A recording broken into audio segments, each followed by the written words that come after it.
암에 걸렸어. 그럼 제일 먼저, 야, 이제부터 뭘 먹어야 되나? 이게 이제 고민이에요. 이게 액체로 쓰면 오일이라 그래. 기름이라 그래요. 훨씬 더 건강에 이롭다. 염증도 완화시켜주고 또 혈관 질환을 예방하고 잘 참고하셔서 실천해 보시면 반드시 좋은 결과 있을 것이라고 제가 확신합니다. 저도 뭐 현대의학을 배운 의사인데 현대의학은 저는 구조의학이라고 생각해요. 어떤 구조가 망가졌을 때 뭔가 치료를 시작하는 거죠. 근데 제한고순요법은 기능의학이라고 저는 봅니다. 기능이 문제가 됐을 때부터 시작하는 거죠. 히포크라테스가 뭐라 그랬냐면 질병이라는 것은 매일매일 사소한 잘못이 축적된 결과물이다. 그래서 오늘까지 건강하다 내일부터 딱 환자가 되는 그런 경우는 없어요. 그 중간에 미병기간이라는 게 있어요. 옛날처럼 숙면을 못 취하고 뭐 좀 피로가 많은 것 같고 목도 결리는 것 같고 소화도 안 되는 것 같고 이거 아무리 검사해도 아무 이상 안 나옵니다. 그래서 병원 쇼핑하는 환자들도 많아요. 자기를 환자로 좀 인정해달라고. 또 하나는 문제가 뭐냐면 우리나라는 전국민 의료보험을 하고 있잖아요. 그래서 어떠한 검사를 추가로 하거나 어떠한 치료를 시작하려 그러면 법에 그 규정이 있어요. 여러분들 혈액 검사하면은 옆에 범위가 나오잖아요. 그게 정상치가 아니고 자세히 보면 기준치 또는 참고치예요. 여기서 벗어나야 되는데 그 기준치라는 건 뭐냐면은 정상치가 아니고 우리나라 인구의 95%가 그 안에 들어간다는 얘기예요. 그러니까 거기서 벗어난 사람은 극단의 2.5%가 되는 거죠. 예를 들자면 공복시 혈당이 99까지가 기준치의 범위다. 그러면 98, 97 나오면은 이거 당뇨 전 단계 같은데 조심하시고 자주 검사하세요. 뭘 조심하라는 얘기예요. 그러다가 105야. 당뇨 환자네요. 처방해 주는 거예요. 근데 그걸 아셔야 돼요. 구조가 한번 망가져서 미병 기간을 지나서 환자가 되면 다시는 옛날의 자기로 못 돌아가요. 그러나 기능이 나빠졌을 때 미병 기간이 있을 때부터 노력을 하면은 다시 옛날의 건강한 자신으로 돌아갈 수가 있습니다. 제가 환자분들한테 이런 얘기 많이 해요. 우리 몸은 가수원의 토양이라고 생각합니다. 그래서 과수원의 토양이 아주 기름진 옥토면 거기서는 건강하고 맛있는 열매가 자연스럽게 나는 거죠. 근데 과수원의 토양이 막 기름에 오염돼. 중금속에 오염돼. 발암물질에 오염돼. 활성산소에 오염되면 거기서는 병든 열매가 나는 거예요. 고혈압이란 열매, 당뇨란 열매, 암이란 열매가 나는데 현대학은 뭐냐면 근본적인 치료를 하는 것이 아니라 그 열매만 잘라주는 거예요. 그러니까 또 시간 지나면 고혈압이란 열매가 더 크게 난다든지 뇌혈관이라는 열매가 나는 이렇게 되는 거예요. 그래서 우리는 토양을 바꾸자. 우리 몸의 토양이라는 게 뭐겠어요? 혈액 아니겠어요? 혈액 안의 성분을 바꾸자. 그래서 혈액 안의 성분을 바꿀 때 가장 강력한 것이 음식이라는 거죠. 왜냐면 음식만큼 우리 몸에 24시간 지배하는 건 없잖아요. 여러분들 한번 실험해 보세요. 일주일간 정말 쓰레기 같은 음식만 먹어보세요. 검사하면 100% 나쁘게 나오지만 본인이 알아요.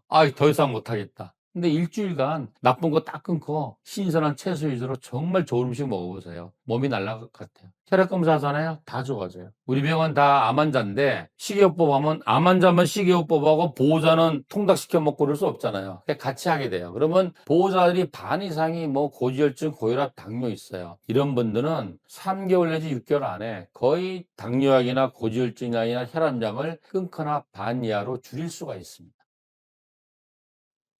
또 이제 지방에 대한 얘기를 많이 하는데 지방은 그거예요. 우리가 이제 고체 덩어리로 있으면 지방이라 그러고 이게 액체로 있으면 오일이라 그래요. 기름이라 그래요. 그런데 지방은 뭐 어렵게 얘기할 필요가 없이 일단 고체로 돼 있는 거는 포화지방이죠. 포화지방은 대부분 이제 동물성 지방인데 뭐 예를 들어서 고기에 붙어 있는 지방 아니면 뭐 육가공식품 뭐 치즈 버터라든지 뭐 이런 것들 또 식물성인데 포화지방도 있어요. 그게 뭐냐면 팜유 그죠? 야자수유 아니면 코코넛 오일 거기 보면 허옇게 돼 있잖아요. 이런 거는 고체로 돼 있어요. 이거는 포화지방이에요. 그래서 그 포화지방이 참 이제 말이 많은데 사실은 포화지방이 나쁘다기보다는 포화지방은 이제 뭐냐면 심혈관계에 굉장히 안 좋은 영향을 미친다고 돼 있죠. 근데 포화지방이 나쁜다기보다는 실제로 트랜스 지방이 나쁜 거예요. 심혈관 질환이나 이런데. 근데 트랜스 지방이 이게 진짜 나쁜 놈인데 얘의 누명을 포화지방이 뒤집어 씌운 것도 사실 있어요. 그래서 요즘 많이 나오는 논문들을 보면은 포화지방이라고 해서 무조건 배척을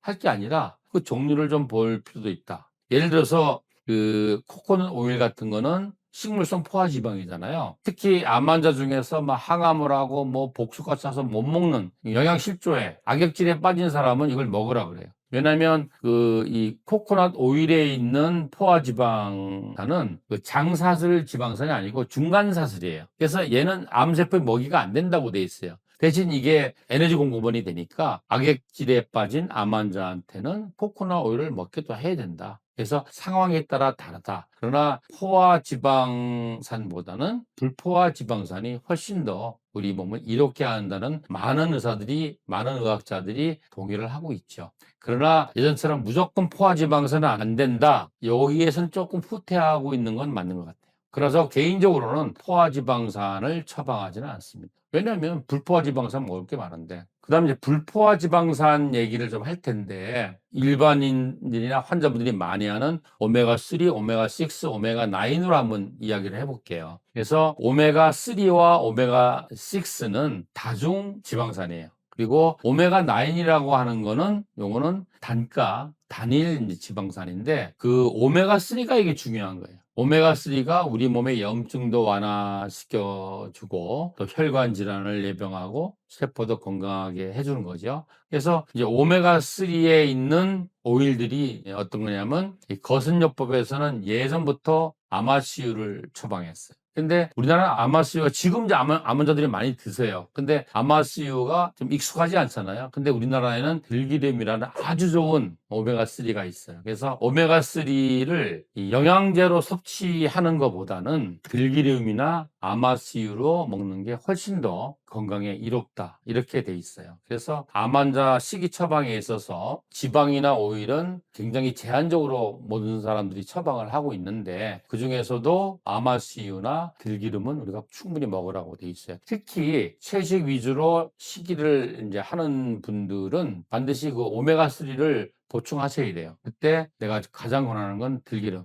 그리고 이제 아마씨유인데 뭐 모든 기름은 가열을 하거나 빛을 쪼이거나 산소와 결합하면 이 산패돼요. 산패되는데 들기름도 마찬가지예요. 그래서 정통적인 우리나라 들기름은 뭐예요? 들깨를 막 이렇게 고온에 볶아가지고 막 압짜잖아요. 그러면 이미 다 산패해버리기 때문에 냉압착한 들기름. 요즘은 워낙 많은 그 환자분이나 일반인들이 건강에 대한 지식이 풍부해서 들기름은 냉압착을 먹어야 돼. 그래서 냉압착 들기름들이 많이 유통되고 있어요. 그리고 또 더 좋은 거는 들기름 이만한 거를 사가지고 따서 이렇게 먹으면 산소가 들어가잖아요. 이게 산패된다고. 그래서 일회용분으로 딱 소포장돼서 나오는 것도 있어요. 그래서 들기름 한번 드시고 그래서 저는 오메가3를 영양제로 드시는 것보다는 아침 저녁으로 들기름을 갖다가 티스푼으로 한 스푼씩 먹으면 더 좋다. 그리고 이제 사실은 뭐 통들깨를 먹으면 더 좋겠죠. 그런데 통들깨가 껍질이 좀 먹기가 불편하시면 생들깨를 드셔도 됩니다. 그래서 제가 이런 얘기예요. 모든 음식을 먹을 때 항상 샐러드를 한 접시 먹고 시작해라 이렇게 되는데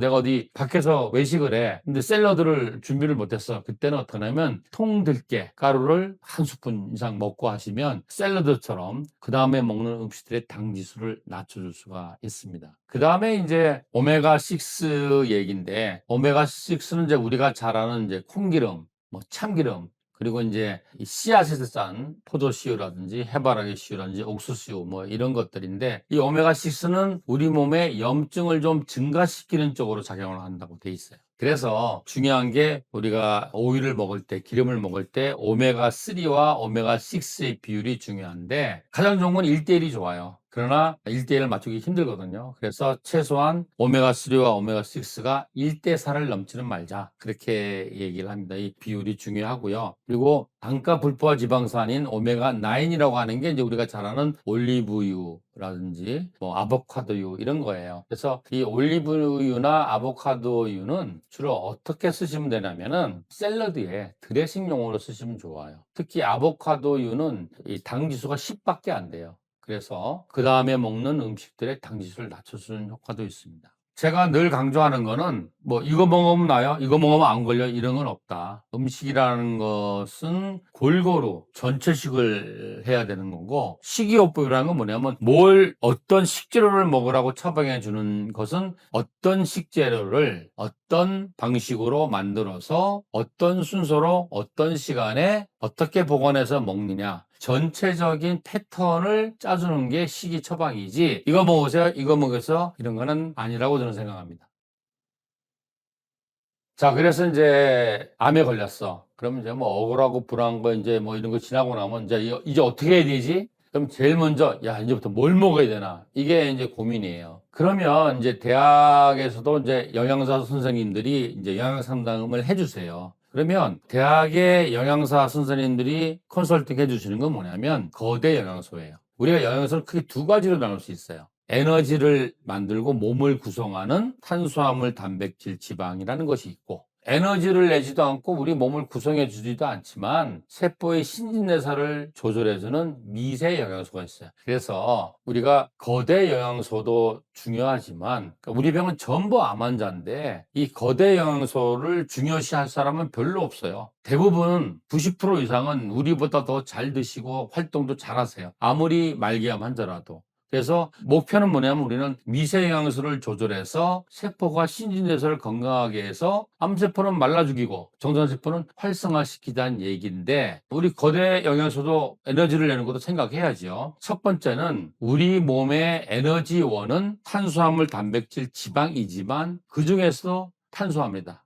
우리 몸에는 발전소가 두 종류가 있다고 봐야 돼요. 평상시의 발전소는 뭐냐면 탄수화물이라는 연료를 태워서 에너지를 내는 거예요. 그러나 우리 정상세포의 대부분은 비상상태, 몸의 주인이 탄수화물을 안 먹어, 단백질과 지방만 먹어. 그러면 비상발전지가 있어요. 그때는 단백질과 지방을 연료로 해서 에너지를 만들기로 합니다. 그러나 이거는 비상시에 하는 거죠. 그러나 또 정상세포 중에서도 뭐 뇌세포라든지 이런 것들은 오로지 탄수화물만 에너지원으로 써요. 그러니까 비상시에 발전기를 돌릴 줄 몰라요. 그래서 어떠한 경우에는 또 이 원리를 이용해서 우리가 식이를 하는 때도 있긴 있습니다. 그래서 탄수화물은 우리의 에너지를 내는 이제 영양소인데 많은 환자분들이 우리 병원 와서 그래요. 아주 자랑스럽게 원장님, 저는 탄수화물 하나도 안 먹어요. 그럼 뭐 드세요? 난 채소만 먹어요. 그러면 채소 안에는 80%는 식이섬유고 나머지 20% 중에서 많은 부분은 비타민, 미네랄, 뭐 미세영소지만 에너지를 내는 탄수화물, 단백질, 지방 중에서는 탄수화물이 제일 많은 거죠. 근데 이거는 하나만 알고 둘을 모르는 얘기야. 왜냐하면 암세포도 탄수화물을 먹고 살지만 우리 정상세포도 평상시에는 탄수화물을 먹고 살아요. 그러면 암세포 굶겨 죽인다고 탄수화물을 안 먹게 되면 암보다 내가 먼저 죽어요. 그래서 뭐냐면 좋은 탄수화물이라는 것과 나쁜 탄수화물이라는 개념이 있어요. 이거는 우리가 패시티의 원리를 보면 되는데 암 환자분들 패시티 한 번 이상 찍어 보셨을 거예요. 그러면 그 패시티를 찍을 때 요만한 링거액을 이렇게 정맥으로 맞잖아요. 이게 뭐냐면 포도당인데 이 포도당 분자에 이제 핵을 발라놓은 거예요. 그러면 주사를 놓으면은 20초 만에 온몸으로 번지겠죠. 그러면 탄수화물이 들어왔잖아요. 탄수화물의 마지막 분해산물이 포도당이니까. 그러니까 모든 세포가 밥이 들어온 거야. 즉 휘발유가 들어온 거예요. 그러니까 서로 뺏어 먹으려고 그러는데 힘센 놈이 다 뺏어 먹겠죠. 그래서 몸에 있는 암세포로 우선 다 가는 거예요. 그리고 암세포들이 배불리 먹고 나서 그 남은 탄수화물을 정상세포가 나눠 먹게 되는 그런 원리예요. 그럼 만약에 이제 뭐 예를 들어서 뭐 여기 암이 있다 그러면 그 포도당 수액이 일로 다 들어갔겠죠. 그럼 그 핵을 발라놨으니까 거기서 감마선이 반짝반짝 나온단 말이에요. 감마 카메라로 딱 찍은 게 펫이에요.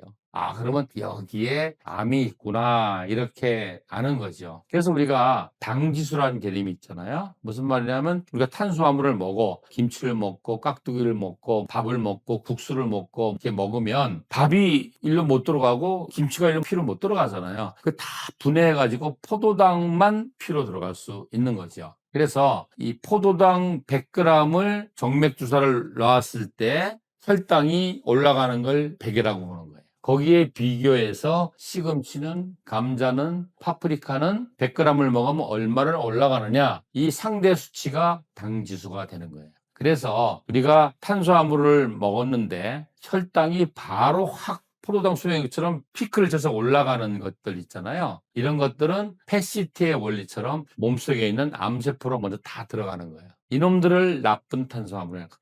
그러면 좋은 탄수화물은 뭐냐면은 탄수화물을 먹었는데 혈당이 서서히 올랐다가 서서히 내려가는 거예요. 이게 대표적인 게 채소지요. 왜냐하면은 채소의 80%는 우리가 분해시킬 수 없는 식이섬유예요. 소나 말은 되새김을 하잖아요. 반추동물은. 그래서 하루 종일 되새김을 해서 이 식이섬유를 다 포도당으로 쪼개서 피로 흡수해서 에너지로 써요. 하지만 우리는 되새김을 못하기 때문에 채소를 먹으면 80%는 뱃속에 북을 끓다가 대변으로 나간다. 그리고 20%만 흡수되는 거예요. 그러니까 당연히 뭐예요? 흡수 속도가 느리겠죠. 우리가 탄수화물을 먹었을 때 혈당이 천천히 올라가서 천천히 내려가는 거는 얘들은 어떻게 되냐면 우리 몸의 모든 세포에 골고루 들어가서 에너지를 공급해줘요. 그러니까 아무리 암이 많이 진행된 환자라 할지라도 우리 몸에 세포가 100조 개가 있다 그러잖아요. 세포 중에서 암세포는 1%가 안 될 거예요. 그러면 우리가 먹은 탄수화물의 99%는 정상세포로 들어가고 나머지 1%만 암으로 들어간다. 그러니까 이게 좋은 탄수화물이다.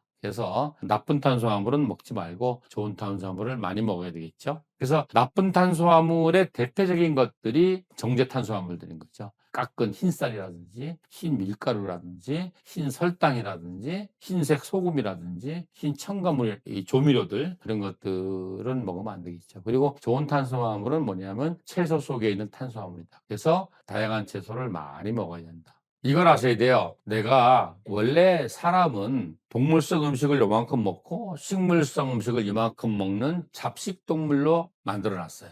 근데 내가 어떤 목적에 의해서 동물성 음식을 안 먹어야 되겠어 라고 결심한다면 동물성 음식은 완전 식품이에요. 예를 들어서 뭐 우리 몸에 필요한 뭐 필수 아미노산이라든지 칼로리라든지 단백질 지방이 다 들어있어요. 그런데 채소는 불완전 식품이에요. 그래서 뭐 예를 들어서 현미에 없는 거는 당근에 있고 당근에 없는 건 시금치에 있고 이렇게 돼요. 그래서 이 채소 위주로 갈 때는 몇 가지만 계속 좋다고 해서 먹으면 안 돼요. 그럼 반드시 영양소 결핍이 생깁니다. 그래서 채식 위주로 하기로 결심을 했으면 첫 번째 전제 조건이 골고루 드셔야 돼요. 채소를. 그래야지 영양소 결핍이 안 생깁니다. 두 번째는 전체식을 하셔야 돼요.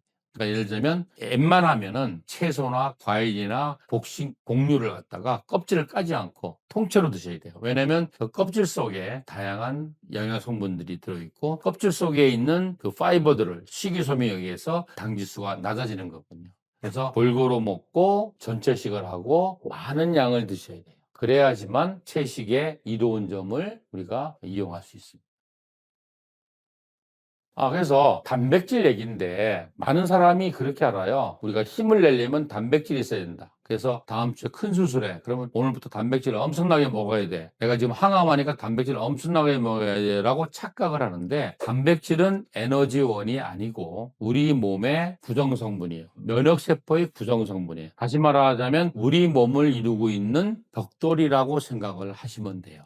그래서 세계보건기구에서 탄수화물은 하루에 얼마를 먹으라고 권고량이 없어요. 휘발유니까 에너지원이니까 오늘 활동을 많이 할 예정이면 탄수화물을 많이 먹어야 되겠고 오늘 뭐 하루를 잘 거야 그러면 조금 먹어야 되겠죠. 오히려 뭐냐면 그래서 탄수화물은 에너지원이기 때문에 우리 몸에 저장을 할 수 있는 능력이 있어요. 예를 들자면 등산을 갈 줄 알고 탄수화물을 많이 먹었는데 비가 왔어. 잤어. 그러면 이만큼 탄수화물을 먹었는데 이만큼밖에 안 썼잖아요. 그럼 이만큼이 남잖아요. 이거를 우리 몸에 지방 형태로 저금을 해놔요. 지방간이라든지 혈액 속에 중성 지방이라든지 이렇게 했다가 우리가 탄수화물을 안 먹을 때 이걸 다시 탄수화물로 바꿔서 에너지원으로 쓰게끔. 왜냐면 우리 인류가 이렇게 하루 3끼 식사를 꼬박꼬박 한 역사가 얼마 안 돼요. 근데 단백질은 에너지원이기 때문에 저금해 놓는 능력이 없어요. 그리고 하루 권장량이 있어요. 뭐냐면은 성장하는 아이들이나 노년은 단백질이 많이 필요해요. 벽돌이 많이 필요하니까. 근데 성장이 다 끝난 성인들은 더 이상의 벽돌은 필요 없어요. 대신 매일매일 무너지는 벽돌, 소실되는 벽돌이 있어요. 머리카락 빠지고 각질 벗겨지고 대변으로 나가는 그 단백질 손실분만 보충해 주면 돼요. 그래서 그게 보통 몸무게 1kg당 0.5 내지 1g의 단백질.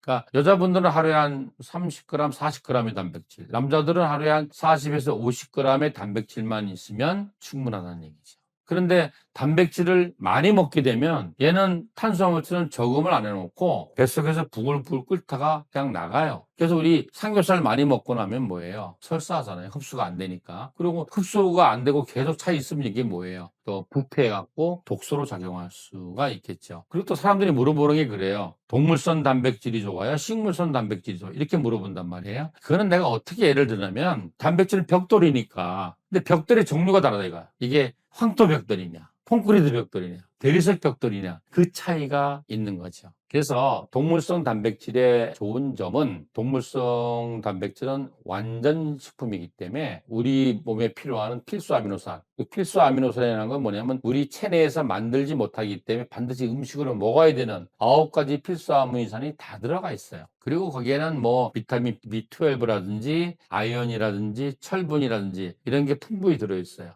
그렇지만 동물성 단백질에는 어떠한 문제점이 있냐면 동물성 지방이 같이 섞여 있어요. 동물성 지방은 이제 포화 지방산이잖아요. 지방이 다 나쁜 건 아니지만 고기는 단백질과 지방이 분리가 안 돼 있어요. 그래서 고기 먹으면 단백질도 먹고 지방도 먹게 되는 거예요. 그러다 보니까 포화 지방이 많이 함유되어 있기 때문에 심혈관 질환이라든지 이런 문제가 생길 수가 있는 거죠. 그래서 가능하다면 동물성 단백질보다 식물성 단백질을 섭취하는 게 좋은 벽돌이 되는 거죠. 근데 식물성 단백질은 완전 단백질이 아니기 때문에 모든 필수 아미노산이 다 들어있지 않아요. 그래서 반드시 식물성 단백질을 하려면 내가 콩 위주로 뭐 현미 위주로 녹황색 채소 위주로 이렇게 하려면 다양한 채소를 많은 양을 드셔야 돼요. 그래서 가능하면 식물성 단백질 위주로 하지만 모든 사람이 그런 건 아니다. 자라나는 아이들이라든지 아니면 항암을 해서 뭐 거의 먹지 못하는 사람이라든지 아니면 뭐 흡수력이 떨어진 사람이라든지 연세가 많은 사람은 반드시 동물성 단백질을 드셔야 돼요. 왜냐하면 동물성 단백질은 식물성 단백질에 비해서 소화 흡수가 잘 됩니다. 우리가 생각하기에 이거 동물성 음식이 질겨가지고 소화 흡수가 안 되고 뭐 식물이 잘 될 것 같잖아요. 그렇지 않아요. 우리 샤브샤브 먹을 때 보면 이 고기는 넣었다 빼야 돼요. 채소는 푹 삶아야 돼요. 그래서 소화 흡수력이 떨어진 분, 아이들, 또 항암을 해서 소화기 점막이 손상돼서 흡수가 안 되는 분, 또 노인들은 뭐예요? 소화 기능이 떨어지잖아요. 이런 분들은 양질의 동물성 단백질을 일정량을 보충하셔야 됩니다. 그래서 이게 모든 사람한테 모든 상황에 똑같은 식이 처방은 없다고 말할 수 있어요. 암의 예방이라든지 우리가 암을 예방을 하기 위한 목적이라든지 아니면 지금 암과 투병을 하는 분이라든지 그래서 암을 치료를 위해서 오늘 여러 가지 시기에 대한 말씀을 드리는데 잘 참고하셔서 실천해 보시면 반드시 좋은 결과 있을 것이라고 제가 확신합니다.